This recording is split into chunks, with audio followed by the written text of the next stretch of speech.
When I was 18 and studying for 14 hours a day through brain fog, my dad would tell me that I was burning the candle at both ends. He never gave up begging me to rest. Well, over a decade later, I'm not much better at pacing myself. Actually, pacing is a pretty new concept and the practice is entirely new.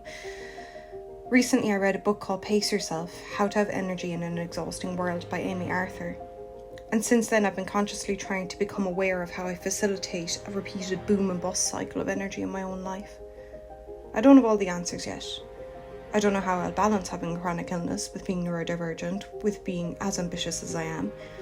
But I figure that becoming aware of my own patterns of behaviour is at least the beginning. So here's a day of me trying to take what comes without resistance.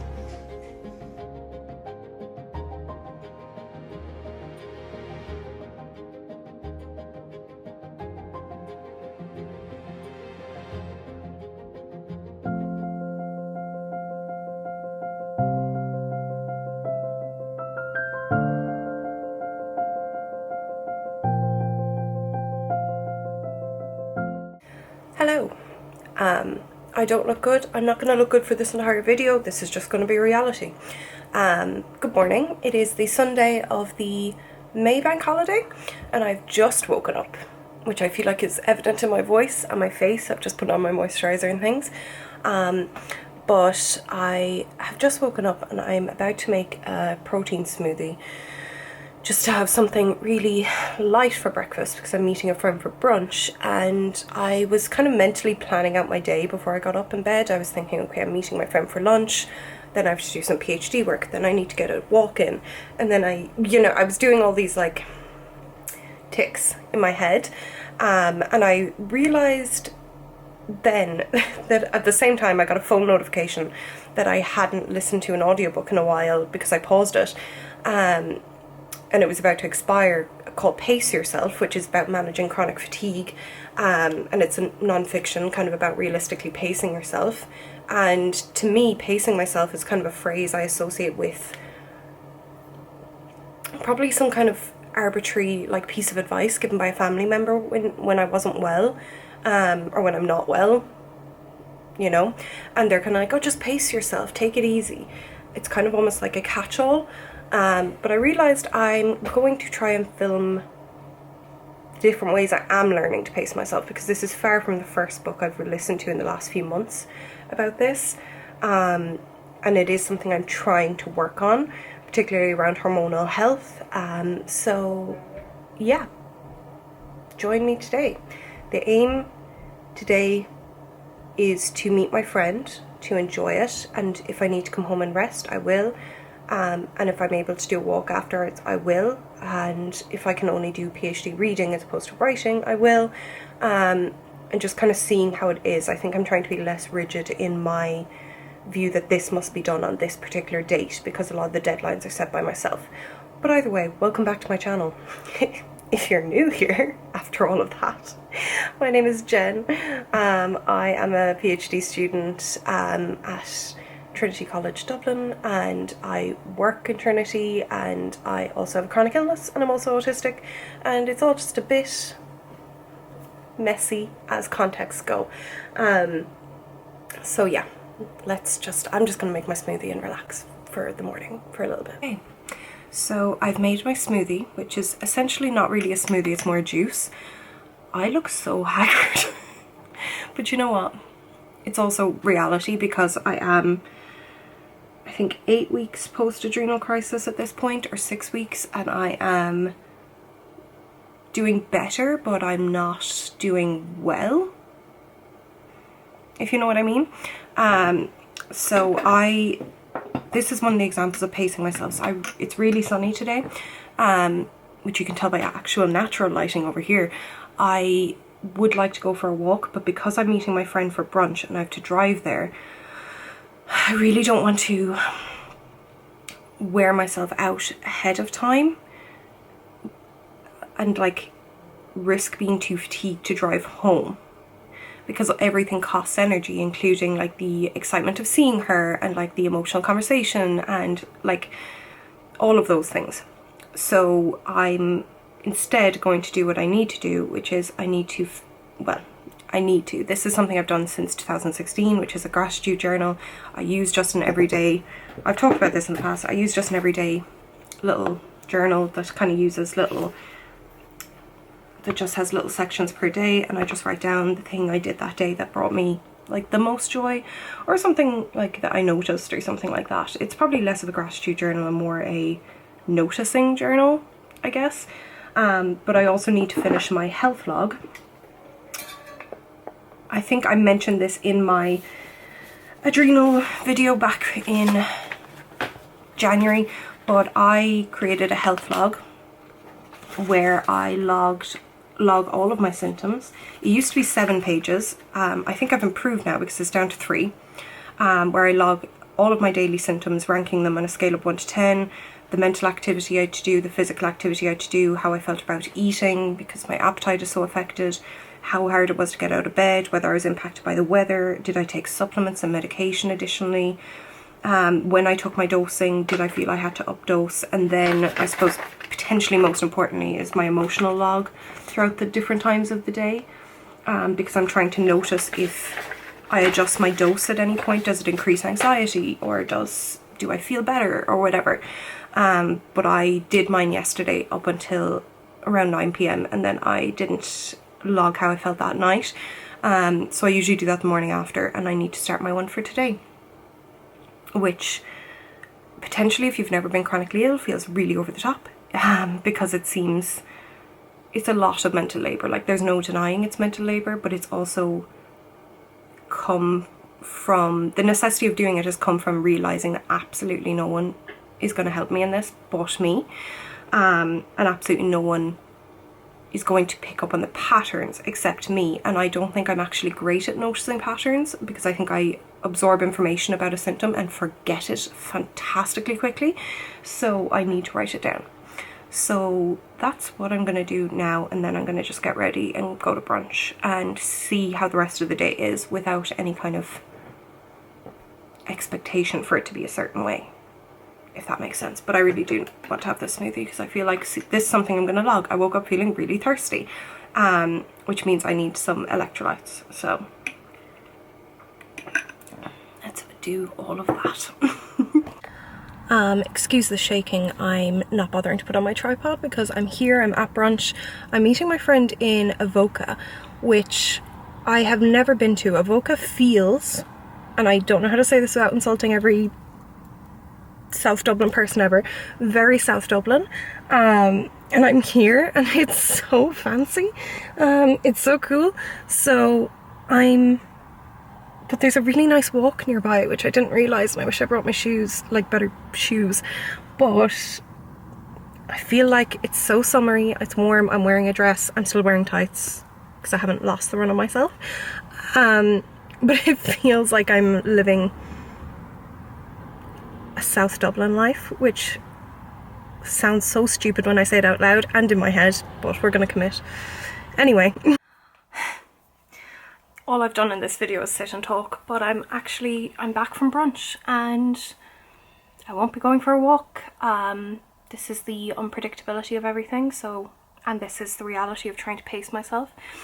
I developed quite a headache when I was at brunch. I updosed my medication, did all that. I'm not feeling great. I feel very nauseous, so I imagine I'm having a low cortisol day. I've done the things to try and stop it becoming a very bad low cortisol day or even an adrenal crisis, like upping my medication, having electrolytes. I've eaten a lot of salt, and I do feel improved. Like, I took a shower because number one, whenever I feel low cortisol-ish, I start sweating quite a bit, and sorry, I'm having some lemon water, and I sweat quite a bit, and then I tend to just feel generally quite hot, so having like a tepid shower on my head helps. But I do still have quite a headache. It has like eased slightly because I took painkillers, but what I am doing now is massaging my face, because when I have that left temple headache, like I mentioned earlier, it generally increases sinus pain for me, especially this time of year when my hay fever starts. So I did also do a nasal wash. I do a nasal wash twice a day. Really helps, makes a massive difference. But this face massage tends to kind of actually target the exact point of congestion. I'm sure it's very bad for my skin, and I'm probably not doing it professionally or right, but it does help. It was really nice to see my friend Lisa. Lisa is the kind of person where I can say that I'm not feeling well, but I didn't, and that is kind of something I have to work on, I think. Just generally being able to say, I'm really interested in the story you're telling me right now, but I'm also giving 50% of my focus to the fact that I feel like my stomach is heaving. So I don't know, I might just be feeling tired because I socialised the last 2 days. That's where the Venn diagram of Addison's and autism overlaps again. Or I might be coming down with something.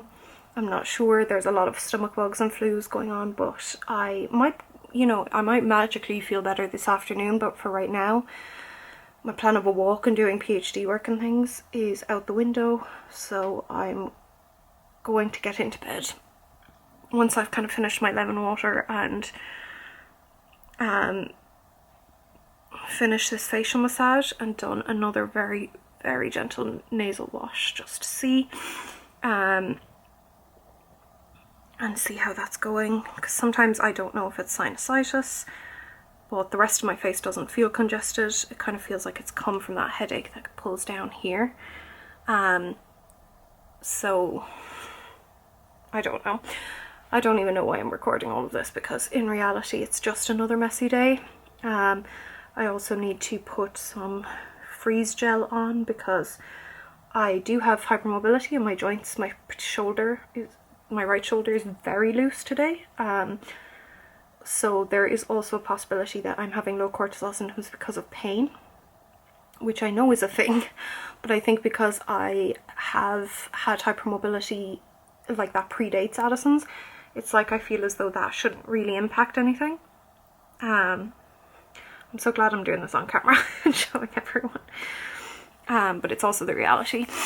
So I'm just kind of sitting here in front of my open window because I think I need air, and I'm just going to drink my tea and go for a lie down and see what's the state of play then this afternoon or evening or whatever. Like, it's still a bank holiday weekend. I don't have work tomorrow, so I can take it easy. And yeah. So yeah, I feel a bit cognitively slow. I really do. I do think that extra dose of medication helped, but we'll see.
Over the last few weeks, I've been trying to face my life with less resistance.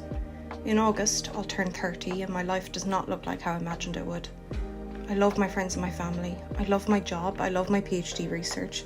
But the difficulty that each day poses purely to survive on a physical level is not how I envisaged having to get through this life. This isn't a new concept for me. I've been chronically ill for over a decade, but I think I always thought it would be time out at some point. The right diagnosis would come along, followed swiftly by a cure, and then I'd be free to write and run and have energy to be Jen, whoever Jen ended up being. I think a lot of what I'm feeling these days actually is being lost. And it's coming from the beginning of a deep-rooted acceptance that this is how my life will be, and that this is how I'll have to live it. I will learn to thrive amid this chaos. I will learn to be okay with my unchecked to-do lists and days spent in bed when the sun is shining outside. I will learn to forgive myself for the lost friendships and the missed moments. I will. I will because I must, because at the end of the day, I don't think I was made to just be this, to be sick, to struggle. I think I was made to embody that experience, but also everything else that makes me me. I was made to write and study and work and laugh and exist. So, here's to relentlessly existing, whatever that means. Thank you for watching, friends.